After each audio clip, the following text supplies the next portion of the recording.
আল্লাহ বলেন না কোরআনে কোথাও তোমরা বেশি বেশি নামাজ পড়ো, 5 ওয়াক্ত নামাজের পর নফল নামাজ বেশি পড়লে ভালো, কিন্তু আল্লাহ তাআলা আলাদা করে বলেন না যে নামাজের রাকাতের সংখ্যা অনেক বেশি করো।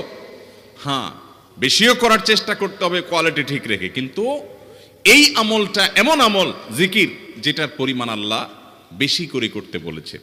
আল্লাহ তাআলা অন্য আয়াতে বলেছেন ওয়াজকুর রাব্বাকা কাসীরা, তুমি তোমার রবের জিকির বেশি পরিমাণে করো।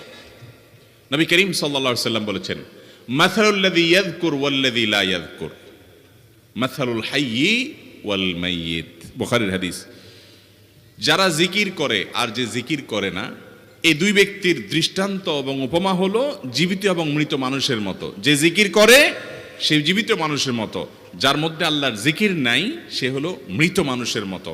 কারণ তার রূহ, তার আত্মা এটা আল্লাহর সাথে কানেক্টেড না, এটা ডিসকানেক্টেড, মৃত মানুষের মতো। দুনিয়ার মানুষ তাকে জীবিত দেখছে, সে আক্ষরিক অর্থে জীবিতও বটে, হাকিকাতান এবং অন্তর্নিহিতভাবে যখন তাকানো হবে তার এক কলব তার মালিকের সাথে কানেক্টেড না থাকার কারণে সেটা মরা। এই মরা অন্তর আর জিন্দা অন্তরের ভিতরে আসমান এবং জমিন পার্থক্য।